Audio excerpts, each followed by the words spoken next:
تو اس لیے منع کیا جا رہا ہے کہ لا تحاسدو، آپس میں ایک دوسرے سے حسد نہیں کرو۔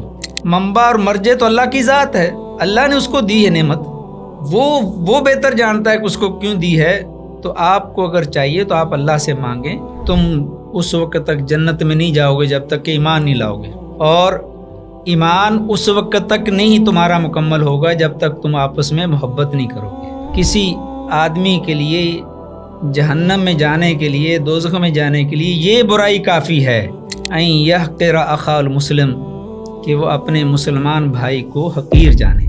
ظفر بشرح الأربعين من سنة الهادي الأمين۔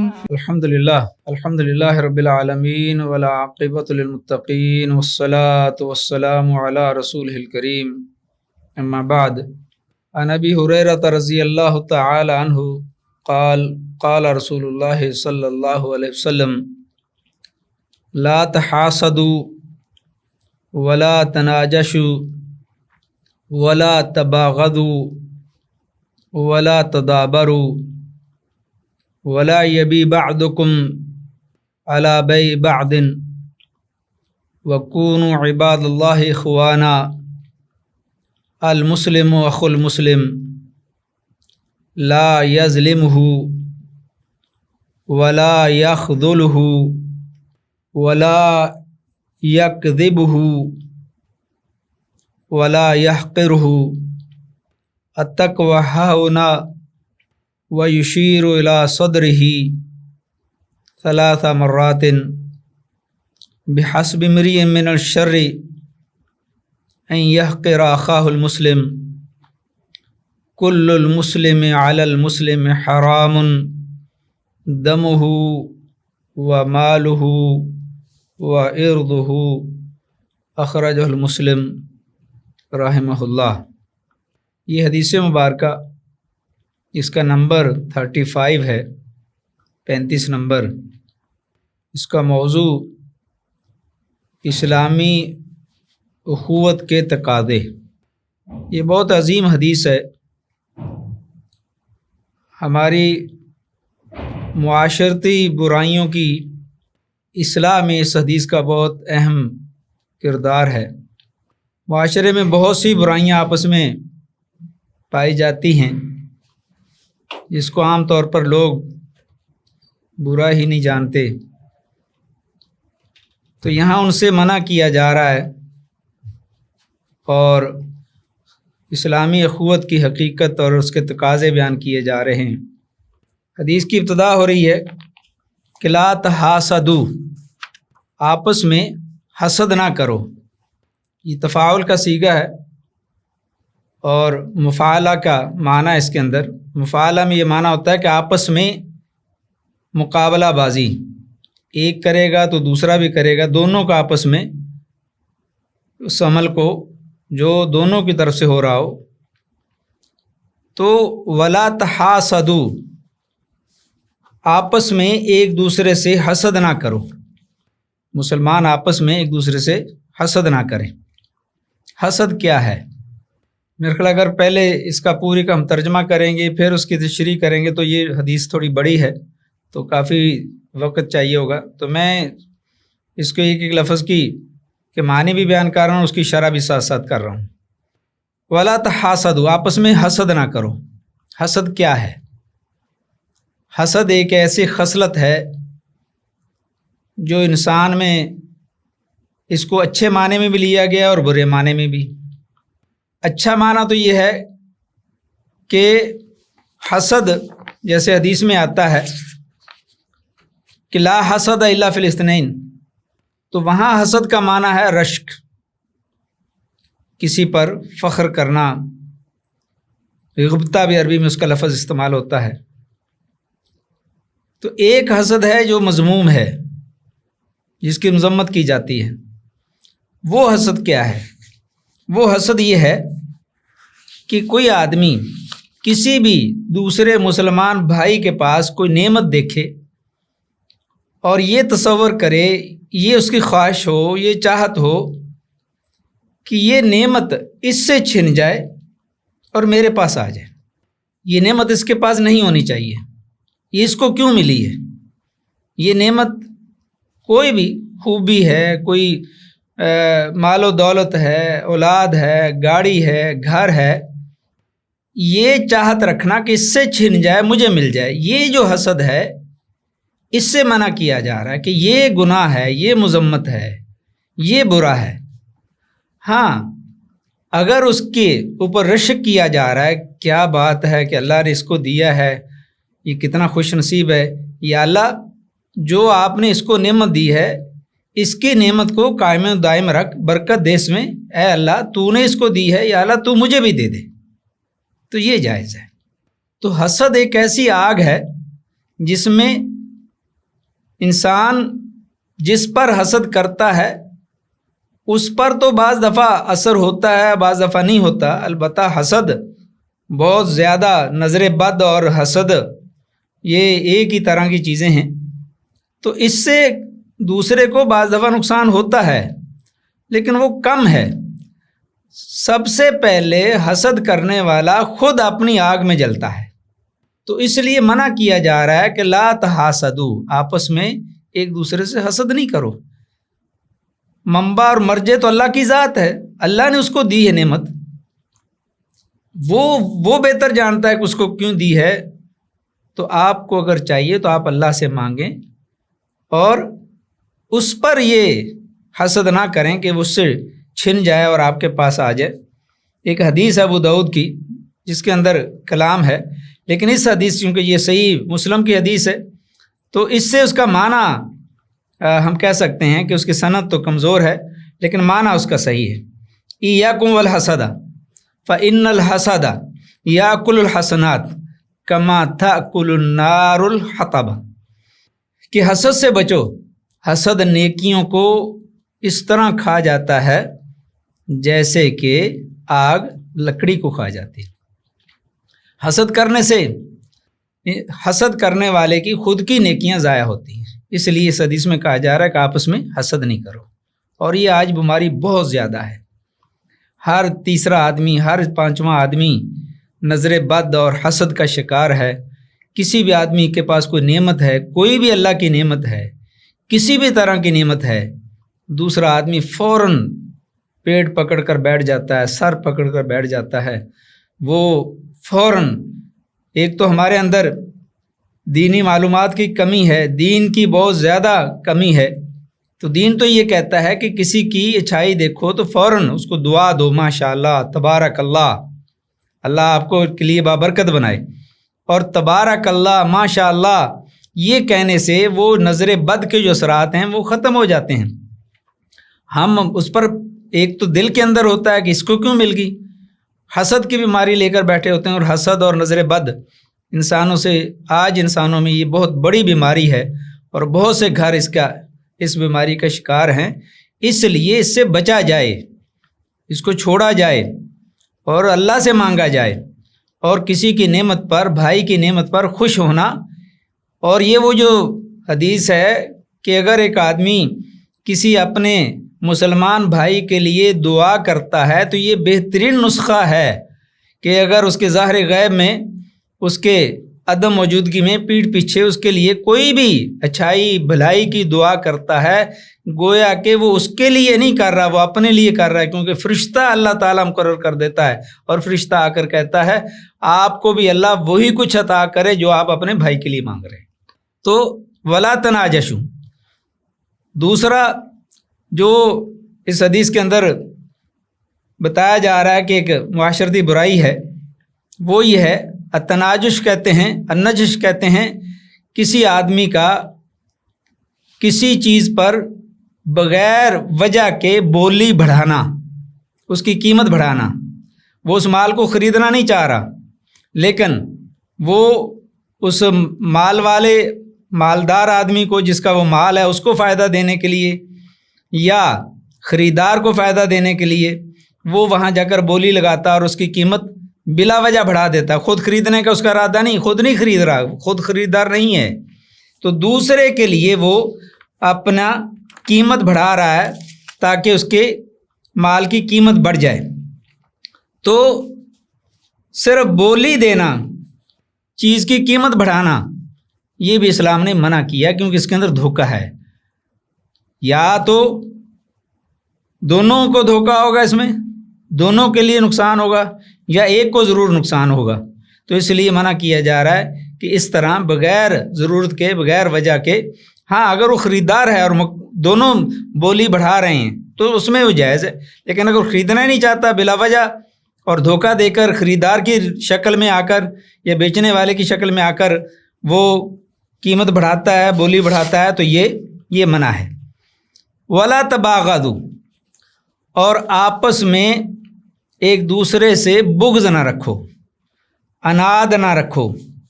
ایک دوسرے سے دل کے اندر، یہ بھی دل کی بیماریاں ہیں ساری تقریباً، حسد اور بغض، کہ ایک دوسرے سے بغض نہ رکھو. دل کے اندر، دل انسان کا صاف ہونا چاہیے، اس کے اندر کینہ نہ ہو، اس کے اندر حسد نہ ہو، اس کے اندر دوسرے کے لیے بغض نہ ہو، خیرخواہی ہو. ولا تدابروا، اور ایک دوسرے سے منہ نہ پھیرو، پیٹھ نہ پھیرو، اور ایک دوسرے سے قطع تعلق نہ کرو، بے رخی اختیار نہ کرو، اور ایک دوسرے کو چھوڑو نہیں.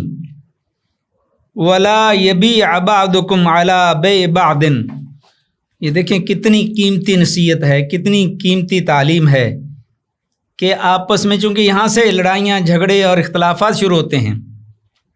فرمایا جا رہا ہے کہ ولا یبیع بعضکم علی بیع بعض، اگر دو لوگ آپس میں خرید و فروخت کر رہے ہیں، ان کی بیع مکمل ہو گئی ہے، تو اب دوسرا آدمی جا کر اس میں مداخلت نہ کرے، اس کی جو اس نے سودا کیا اس سودے کے اوپر قیمت بڑھا کر سودا نہ کرے، کیونکہ اس طرح آپس کے تعلقات خراب ہوں گے، لڑائی جھگڑے ہوں گے، ایک دوسرے سے قتل و غارت گری تک یہ بات جا سکتی ہے.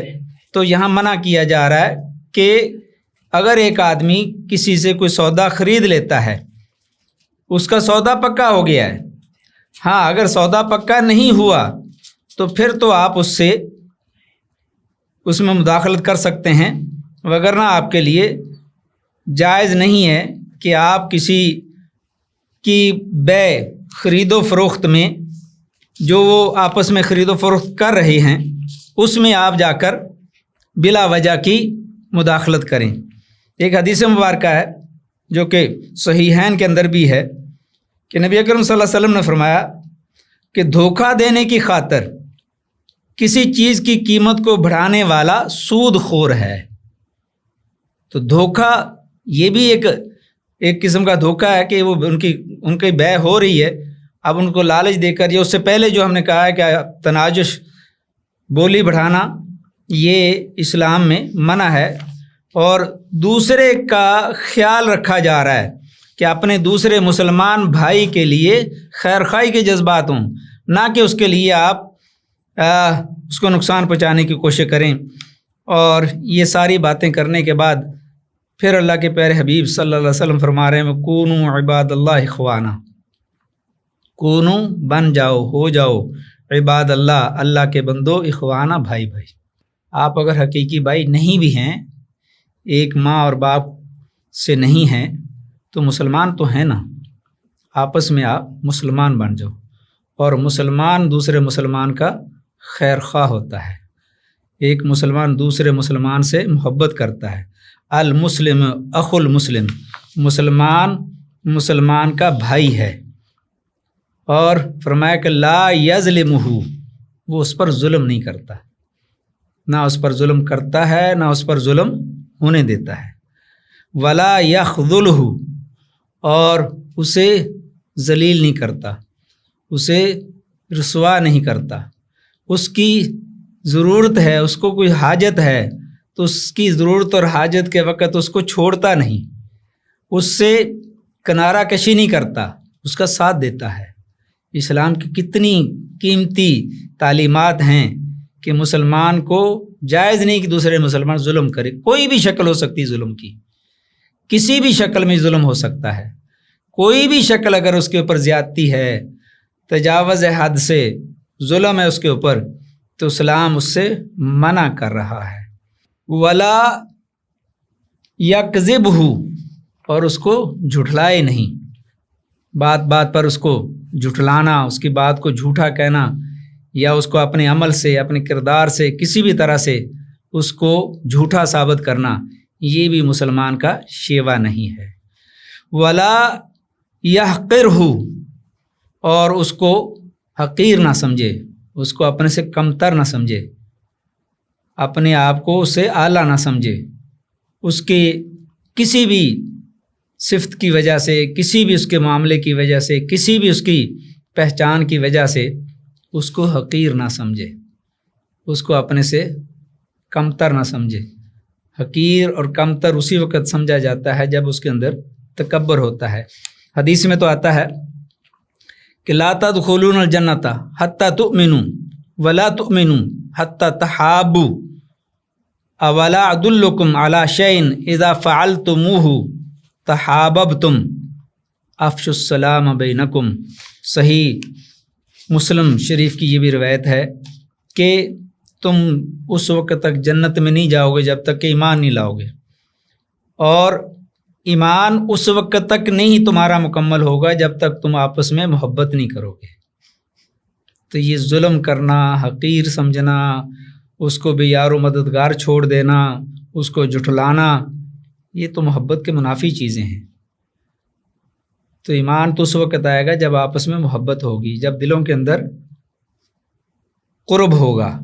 اور یہ عام طور پر مثال دی جاتی ہے جب آپ کے دل میں کسی دوسرے کا احترام ہے، آپس میں محبت ہے، آپس میں عزت و احترام کا رشتہ ہے، اچھا تعلق ہے، تو وہ آپ کے سامنے چلتا ہوا اتفاق سے، اگر بلکہ یہ قصدن بھی وہ آپ کے سامنے اگر تھوک پھینک دے تو آپ وہاں پر کوئی نہ کوئی اس میں عذر تلاش کر لیتے ہیں، اور اس کو برا نہیں کہتے، اس سے نفرت نہیں کرتے، اس کو ذلیل نہیں کرتے، اس سے بدلہ نہیں لیتے، کیونکہ آپس میں تعلق داری ہے، دل ملے ہوئے ہیں، دلوں میں وسعت ہے۔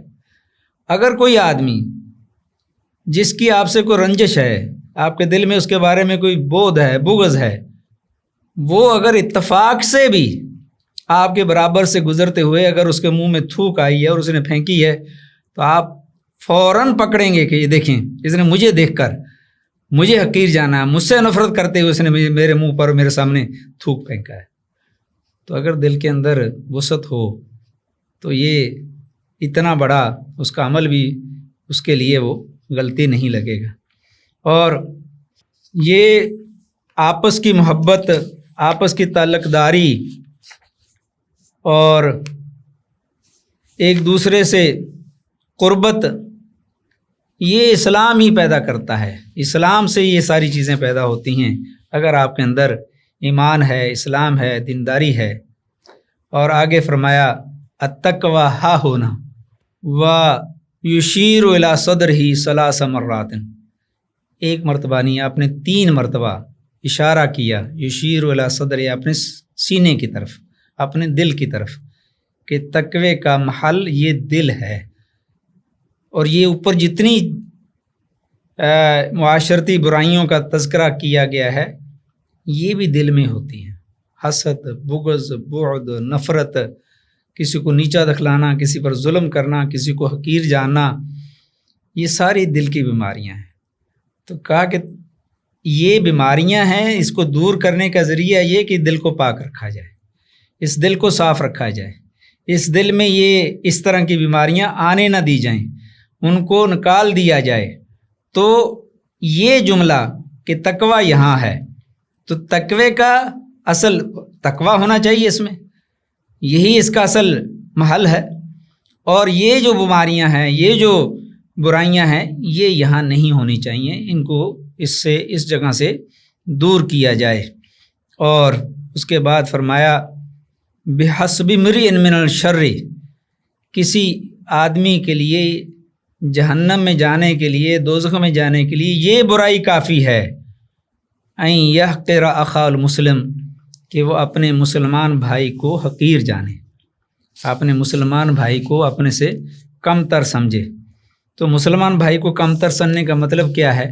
تکبر ہے، کہ اس کے اندر تکبر ہے، اس کے اندر غرور ہے.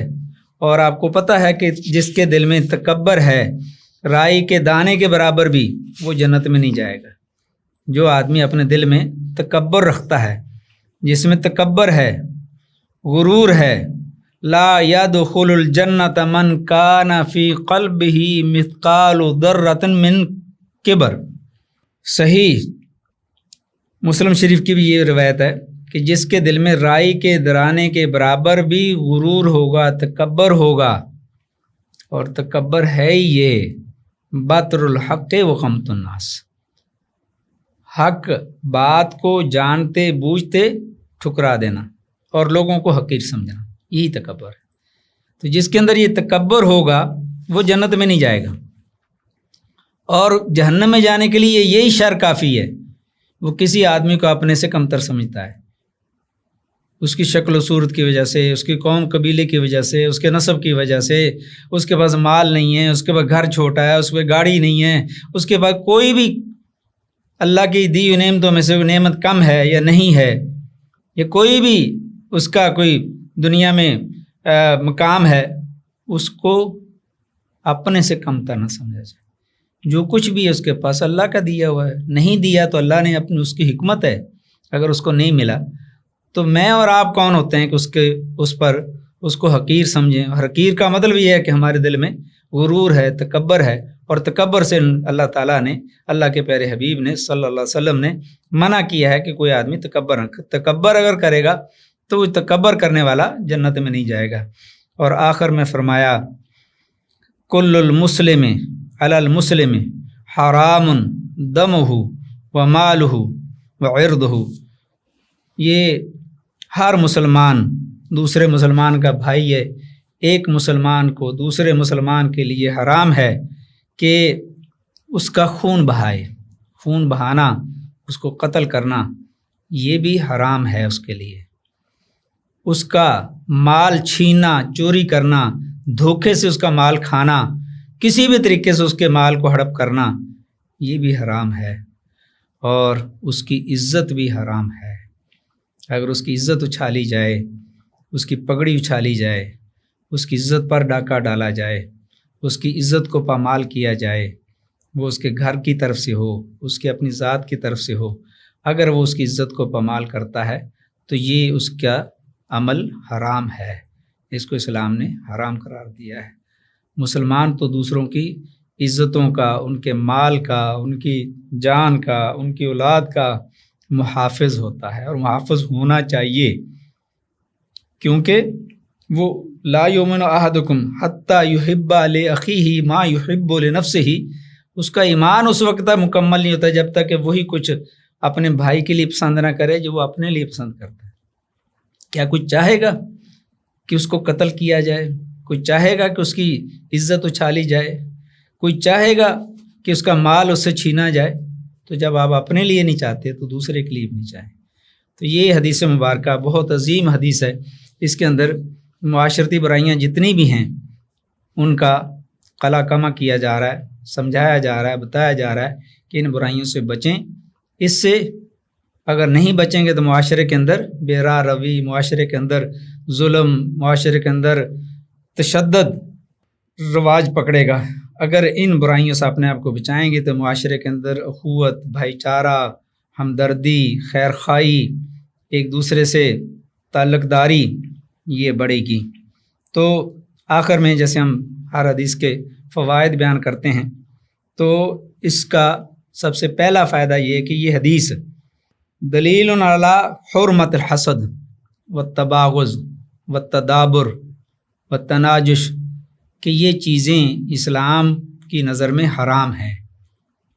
حسد، بغض اور بولی بڑھانا اور ایک دوسرے سے تعلق توڑنا اور ایک سودے پر دوسرا سودا کرنا، یہ ساری چیزیں حرام ہیں.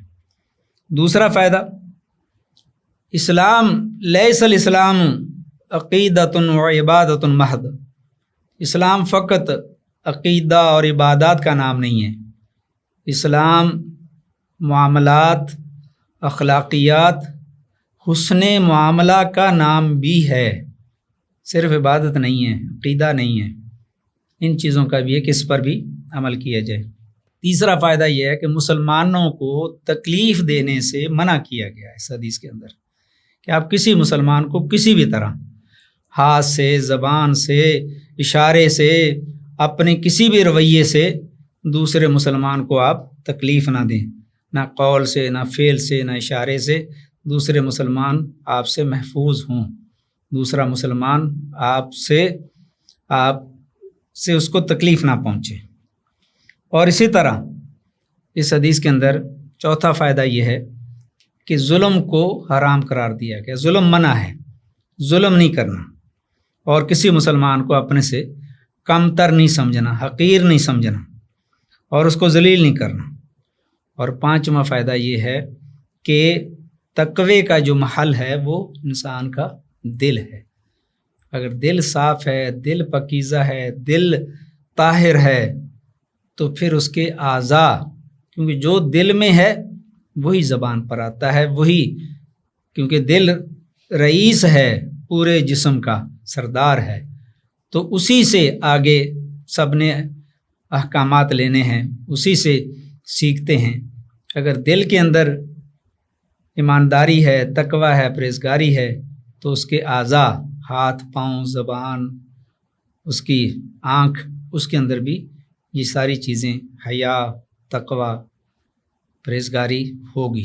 اللہ سے دعا ہے کہ اللہ تعالی ہمیں، یہ بہت عظیم حدیث ہے، اور اس کے اندر جن چیزوں سے ہمیں منع کیا گیا ہے ہم اپنے آپ کو ٹٹولیں کہ کہیں ہمارے اندر تو یہ چیزیں نہیں پائی جا رہی، اگر پائی جا رہی ہیں تو ہمیں ان سے بچنا چاہیے، اور کوشش کی جائے کہ ان چیزوں کو چھوڑا جائے، اور جو اسلام کی اچھی چیزیں ہیں اس کو اپنایا جائے، جن سے اسلام نے منع کیا اس سے اپنے آپ کو روکا جائے۔ اللہ تعالیٰ عمل کرنے کی توفیق عطا فرمائے۔ وآخر دعوانا الحمدللہ رب العالمین۔ قال الله قال رسوله قال الصحابة هم أولو العرفان، ما الدين نصبك للخلاف سفاهة بين الرسول وبين قول فلان.